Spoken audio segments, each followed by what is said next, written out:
Welcome to another episode of The Brand Called You, a podcast and podcast show that brings you leadership lessons, knowledge, experience, and wisdom from thousands of successful individuals from around the world. I'm your host, Ashutosh Garg, and today I'm delighted to welcome a very senior and accomplished professional from the UK, Nina Chande. Nina, welcome to the show. Hi, good morning. Lovely to be here. Thank Thank you. you. Nina is a marketing, procurement, and commercial strategy consultant. She has over 20 years in global procurement roles, including at Unilever. So, Nina, my first question, you've had over 20 years of experience across sales, marketing, media, and procurement. What first drew you into this unique blend of marketing and procurement? Yeah, it's interesting you asked that question because looking back at my career now, I guess I'm kind of midway. It's actually the pivotal steps that you take at the beginning that shape your career forward. So I was fortunate. I spent 1 year living in Paris after I graduated from university. Cultures and languages and an international experience is really important for me. I then moved back to the UK and I moved to London. And I was working for a company called Mindshare, part of WPP, doing media buying and planning. And very soon I realized that I really loved that. But I realized that my skills and my strength was really on the buying side and on the negotiation side. So then I remember having the moment that I thought, well, if I do this, just carry on with the rest of my life, I'll be 40 and think, what did I do with my life? So I did quite a lot of personal development back at that point, Mhm. 6 to 9 months, just thinking, reflecting, what am I good at? What do people tell me I'm good at? What do I really love? And what do I think is needed? What you would call, I guess, the ikigai, but I never heard of this back then. Mhm. And then the CPO of WPP came to present negotiation training. He worked from procurement. And I thought, wow, this is amazing. I never knew such a career existed. So I kind of realized that my head was very commercial, but my heart had a lot of empathy for marketing. Mhm. And I felt very thankful that through that I combined marketing and procurement, the Mhm. magic and the logic, the heart set and the mindset, and how I could blend that through to continued 20 years in marketing Amazing, procurement. amazing, amazing. You describe yourself as a natural dot connector. Can you share an example of where connecting the dots created unexpected value? Yeah, it's interesting that you asked that question. And I think the most I've ever used this skill, which I've begun to realize and notice, observed, and love, was at Unilever. And it was wonderful because it really was the intersection of so many areas between not just then marketing and procurement, Mhm. not just the magic and the logic, not just the commercials and the creativity, but really it was a fantastic company with 5 business groups, 400 brands, 80 markets. And then across that, as procurement, we were Mhm. working across the entire organization. What fell into place really well was this blend of creative and technology. And this is something, obviously, with AI where it is right now and the visibility that it's getting sat perfectly within that. So, how do we put the technology and the tools in a Mhm. systematic and a programmatic way, yet use that to enhance the creativity that Mhm. marketing and obviously Unilever being one of the world's second largest advertisers in the Yeah. world, Mm. it was a wonderful opportunity to be at that intersection and collaborating with my amazing stakeholders. So it could Mhm. be someone from Southeast Asia through to North America, connecting those dots cross business groups from a beauty and a well-being through to a home care insight. What Mm. are the synergies that would exist? Mm. And really listening and understanding to those nuances. Great response. Thank you. Let's now talk about marketing, procurement, and AI. We'll have some questions for you on AI later on. But Nina, many still see procurement as only a cost-cutting function. How do you explain the real value of procurement and what it can bring to marketing? Yeah, so this is a very common misconception, and this is why I realized when Unilever had a lot of changes last year that I felt very passionate about raising the bar of marketing procurement. I don't actually think marketing procurement is understood very well. Hmm. I don't think that marketing procurement do their own marketing extremely well. And I'd love to have some, impact in this on a personal fulfillment level across the industry. And for Hmm. that, I need to be working and collaborating with multiple people. Hmm.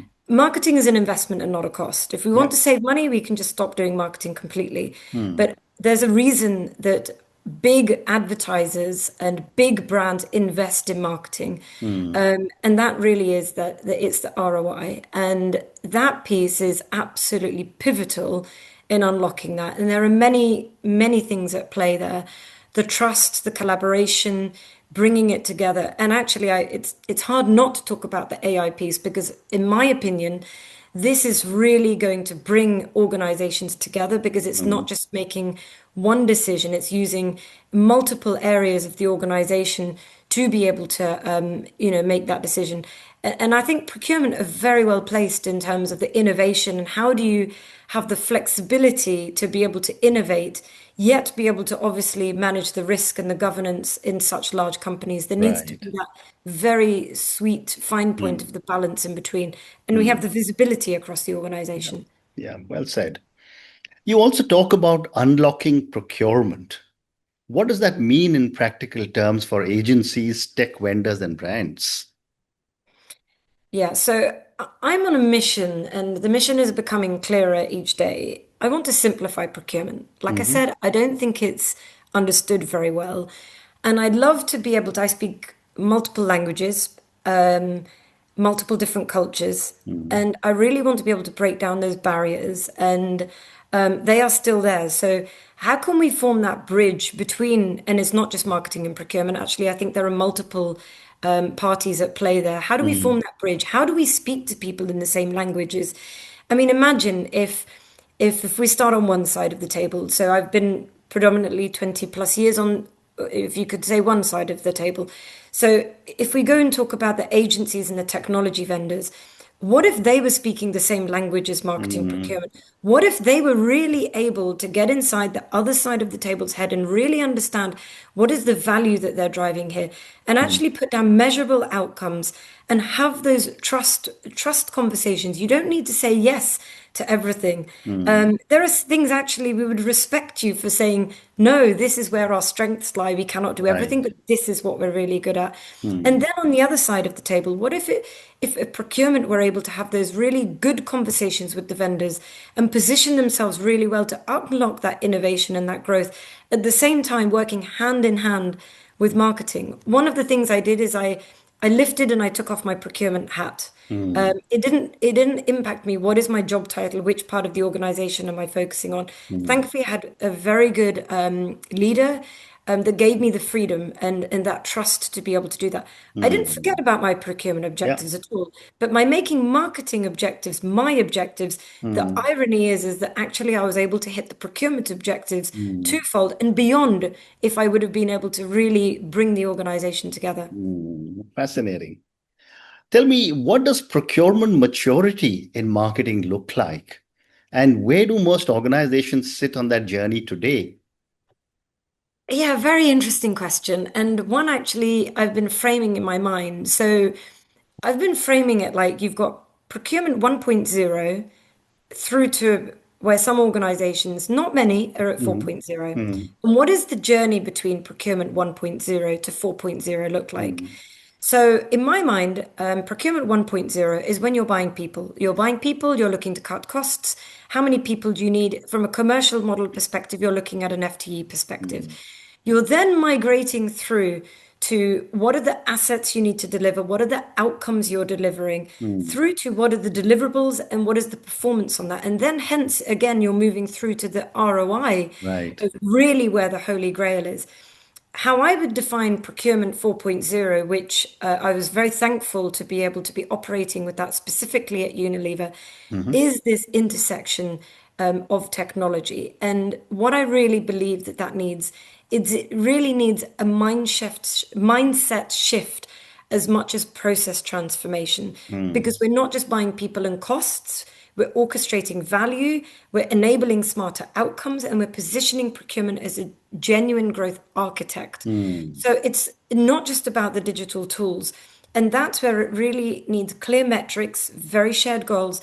And actually, it requires commercial design that, like what I said, it balances risk, balances performance, Mm. and innovation. And I think procurement, I'm a big advocate and believer of procurement. I think we're very well placed to be able to Yeah, make that happen. yeah, very well said. Nina, marketing is now increasingly being powered by new technologies. And, you did refer to AI a few minutes back. How should procurement approach negotiations around emerging areas like influencer marketing or AI tools? Yeah, so my honest opinion is we need to go back actually to being human in this Mm. case, to Mm. embrace this. And what does being human mean? We go to the very basics, Mm. okay? As children, children are curious. They don't see boundaries, they don't see Mm. lines, they don't see any of that. Again, I Mm. was very lucky to be operating in that space, and that's why the space of digital and AI it worked so well for me. And really, I think it's about that curiosity. So bring back those human values, listen, understand to the suppliers, and we should treat them as partners. Understand where is the innovation coming from? There aren't these boundaries are being lifted. We've got globalization where we can be talking from different parts of the world now. Mm. So Mm. really, I think actually it's really about that mindset shift, looking at the emerging technology, treating procurement as a bridge and not a barrier, really helping structure. Actually, I think we should be working in agile and squad teams rather than operating in individual silos. Work together. Influence marketing, absolutely huge. This grew two, three times the value. A lot of the spend was not even captured at the beginning, where we didn't even know who Mm. was spending it, how is it being done. So how do we actually have the look at the bottom and look at the grassroots scenario, yet also be able to take a bird's eye view in the helicopters, Yeah. yet look across? And I was speaking to someone just earlier, and it's kind of like that T function. So I relied very heavily on my amazing stakeholders. I knew that my e-commerce stakeholder knew everything about e-commerce. I Mm. also knew that my media stakeholder knew everything about media. And I was then able to kind of come across this and formulate something in such a complex organization to be able to understand. Yeah. So that's where I come through the T. And for me, I think that's looking back, Mm. actually a real opportunity. Yeah. What a great response. Thank you. How do you see procurement's role evolving as marketing becomes more digital and more fragmented? Yeah, absolutely. So I think marketing procurement's role is going to be meaning you need to be working with multiple people. Mm. So that means working with multiple stakeholders, not being so fixed mindset with this is in my portfolio. In digital, my paths cross with IT. My paths also crossed with creation. Where was that fine line? And Mm. that was the hole that it was very difficult. So I would really recommend we lift those barriers, take off those blinkers that we've maybe had on. The organization and the worlds are changing. Education systems also need to change. So for me, that for me is the real opportunity to Mm. actually be the orchestrator of what we want to do, but yet having very, very clear outcomes of where is it actually that we want to go, and trying to influence the organization to make sure that actually we have got a very, very clear blue dot on the horizon that says this is the path forward that we would like to take. Mm. Mm. Amazing. You also are a skilled negotiator, Nina. As a skilled negotiator, what principles do you rely on when dealing with agencies and vendors, and how will this change with the advent of so much new technology? Yeah. So negotiation is something I'm passionate about. I think it's a skill they should be teaching again back at schools. Mm. I think it's an amazing, powerful tool. If anybody wants to talk to me about negotiation, I'll be very happy to do so. It's shaped Mhm. my career. It's the thread that lies so deeply within me of leaving the Mm. value piece on the table and the connection with psychology. So to answer your question, for me, negotiation in marketing procurement, especially in emerging areas like AI, really requires deep expertise and strategic agility. So that depends on a very sharp focus on value, a very clear understanding of the unique complexities that are taking place in this space. Hmm. And actually, standard pricing models will often not exist, and contracts have to be very carefully navigated. Mm. So, a classic example, I would say, how do you put a price on something you've not done before? Mm. So, when you're pricing AI, you don't have the benchmarks. You've not got the Right. historical benchmarks. Neither have you maybe got the ability to be able to compare like for like. Mm. So, that's where the technology and the partnerships demand very specialist knowledge. And for me, I believe that that means remains very rare in the field. Yeah. Well Yet said. the approach is meaning that with the technology piece, we need to be transparent, Hmm. we need to be respectful, and really advocate the shareholder interests whilst building those partnerships. And again, I go back to the bridge approach, and I believe that either we need to disrupt ourselves or we will be disrupted. And those that win will be those that are willing to be able to create that bridge Mm. and be able to have those partnerships. Mm. Amazing. And what, in your view, should be the metrics that organizations use to measure the success of marketing procurement beyond just cost control? Yeah. So I think look, let's also be pragmatic. Um, the cost piece is always going to be there, I think, for any part of the Yeah. organization. So for me, this is like the basic. Mm. There's a reason that the procurement departments need to exist. There's millions and billions being spent. Um, at the same time, I would always say, for example, who doesn't want to save money? Mm. I don't think anybody would put their hand up and say, no, I don't, I'm happy to pay more. Yeah. No problem. The point that I would like to make, though, is it doesn't mean that that needs to be at the cost of value, at the cost of Yeah. quality. These metrics have to be in place. And for that, again, it comes down to really being able to measure the return on investment, the tangible value and that can be delivered. Speed Mm. is absolutely critical metric. There's a cost on time, there's a cost on speed. Also, one of the complexities that we had at Unilever was scale, because there were very few players actually that could Correct. be able to reach that level of scale. So, Mm. time to the market, fast evolving areas like AI, and we need to be tracking outcomes that reflect both commercial impact and also strategic growth. And I Mm. don't think Mm. it's just you get to the outcome and you finish. Yeah. It's that reiterative piece. We as humans are born to grow. A tree will grow as high as it can Correct. possibly grow. And Mm. that's where we need to be able to build and grow on that together. And we can't Mm. do that alone. We need to do that together. Mm. Mm. Very well said. Thank you. Nina, you're also passionate about unlocking AI. How do you see AI reshaping marketing procurement in the next few years? Yeah. So as I've touched, and these are the questions actually you're asking me that I've spent some time pondering when I'm Mm. walking, when I'm out and about. And I really believe that AI is going to drive much deeper business integration. Mm. And Mm. it will drive this integration between marketing, technology, finance, legal, procurement. And it will mean that we have to encourage organizations to align their objectives more closely than ever before. Mm. It's a huge piece that's extremely complex Mm. in the large blue chip organizations, and it takes a level of understanding whichever place you're in, either within that organization or seeing it from the other side, Mm. to really understand how is the decision making, how far on that journey are these complex organizations. Mm. The other piece I would say, the second piece I'd say, is this offering much enhanced data clarity to be able to look at new measures to wait, measures for success, enabling faster decision making. And those organizations that effectively embed AI into their procurement processes Mm. will be much better to be able to anticipate the market shifts, manage risk, seize growth opportunities.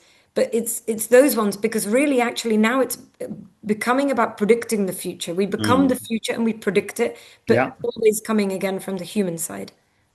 Amazing. And you've also spoken about being more human in a world of AI. What does that look like in real life? And give me an example if you can. Yeah, we need to be being human in a world of AI means we need to be fully authentic, we need to be empathetic, and Hmm. we need to be creative. Hmm. And those pieces is what I really believe on. And it's very interesting in such large organizations. I've managed and been in the corporate world for 20 years now. And this is the piece that slowly but surely I've learnt how to be able to navigate this with Yeah. different stakeholders, different objectives, and how do you do that? And again, I can only speak for myself, Hmm. but where I really felt the traction was with some amazing stakeholders that noticed the Hmm. authenticity that I was able to bring the Hmm. passion in to be able to and articulate that and really it's very sad that in a world that we can't be like this. We are just Hmm. human, and how Hmm. do we separate the work piece and the other piece? But I Yeah. believe that we've got to be better at understanding ourselves, and only from Hmm. understanding ourselves that we can do that. At the same time, whilst AI absolutely, we should use it for automation so Hmm. that we can focus our value on the bigger things. But it can automate tasks, it can Hmm. provide data-driven insights, it can provide all of these things, but these human qualities, the empathy, the integrity, the genuine connection, Hmm. this needs to be essential. And the better that we even teach this to children, again, I'll go back to the children Yeah. because they are the future, the better that we're going to do. But I think Hmm. leaders have an immense responsibility to Right. cultivate this. And actually, I think there's a lot of training on the AI side and also on Hmm. the human qualities. And Hmm. the organizations that bring the collaboration, the trust, the creativity, those will be the ones that can enhance customer experience and build resilient cultures because the adaptation one is huge. According to a study in with Gartner, only 50 to 90% of change is actually happening and actually Right. being happening properly and landing well in the Hmm. organizations. Hmm. Amazing. So I have time for two more questions for you, Nina. What ethical considerations should companies keep in mind when using AI for procurement and marketing? Yeah, I think first of all we need to set the standard. This means full transparency about AI's role and impact on all parties. Hmm. So procurement has a responsibility to ensure that AI-driven decisions always line with ethical standards, compliance, and organizational values. For example, the contract. Nobody wants to put a contract together. It's very tiresome and it's tedious, but Hmm. it's all well and good agreeing. But what are the outcomes and what that needs to be very clearly Yeah. defined on there. And I think legal have a very important role to play on that. Hmm. At the same time, I think with human oversight, procurement can really ensure that AI supports responsible decision making Hmm. without replacing that critical human judgment. And we need to embed those ethical practices into those supplier partnerships and contracts. For me, one of the most powerful things I've seen is actually the commercial models. Hmm. The commercial models has the opportunity. We talked about the difficulty of implementing change. Hmm. The commercial models has the opportunity to be able to influence behavior. And that doesn't mean just behavior on one side, it means both sides. Because Hmm. the better that the outcomes are defined, the clearer the outcomes are defined, the better that the commercial model is structured, be it on performance pay, be it on outcomes, be it on deliverables. And actually, there are a lot of contingencies to be able to be done. In these large organizations, it's all well and good. You can have the best AI supplier. They can be able to do everything. But there's a huge amount of contingencies that lie in the internal process, people, and tools. And I think these things are not always fully understood. So Hmm. that also takes a responsibility between both parties to very be clear what is the value that we want to be able to be driving, but always not compromising Hmm. integrity. Hmm. Well said. And my last question for you, Nina. You partly answered this in our conversation so far, but I'm going to ask you the question all the same. If you could fast forward your thoughts for the next 10 years, what would your ideal vision of marketing, procurement, and AI look like?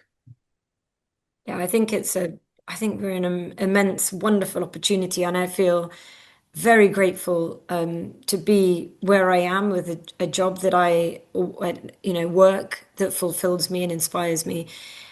marketing procurement will be deeply integrated with AI, but I believe it will be helping to drive much smarter data-informed decisions, and also enhancing its own processes. I believe AI will give the empowerment to procurement to anticipate market shifts, to really optimize strategies and automate the very routine tasks. On the procurement on the back end, there is so much, so many challenges we have, be it spend information, number of suppliers, where all of this is going. How wonderful would it be to just have this clear clarity of this data that AI is able to give to us to be able to make those better decisions. And that's where I think AI will really help shift procurement from a purely transactional role to a strategic partner and really help align marketing investments with broader business goals. And that use of AI with real-time data analysis, rather than waiting, you'd only be looking at spend reports and things after 1 year, having that real-time proactivity, growth, continuous improvement. Again, that's hinging on the seamless collaboration within organizations and their partners between marketing, technology, and procurement teams. And those that really manage to crack this well, those will be the winners that can unlock innovation, improve those supplier relationships, and really drive much stronger value-driven outcomes for brands. Wow. Wow, that's a great vision indeed. But on that note, Nina, I just want to say what an amazing conversation this has been. Thank you so much for speaking to me. Thank you for speaking to me about your own incredible journey. I think we covered some very, very fascinating ground on marketing procurement and AI. Clearly the amount of experience you have in the corporate world is now reflecting in the amazing answers that you gave to me for my questions. I also know that you are starting off on your own. I'm sure any marketing procurement leader will be more than happy to get amazing inputs from the amount of knowledge that you have. Good luck with everything that you're going to be starting soon, and all the very best. Thank you again for speaking to me. Thank you very much for the invitation. Thank you for listening to the Brand Called You videocast and podcast, a platform that brings you knowledge, experience, and wisdom of hundreds of successful individuals from around the world. Do visit our website www.tbcy.in to watch and listen to the stories of many more individuals. You can also follow us on YouTube, Facebook, Instagram, and Twitter. Just search for the Brand Called You.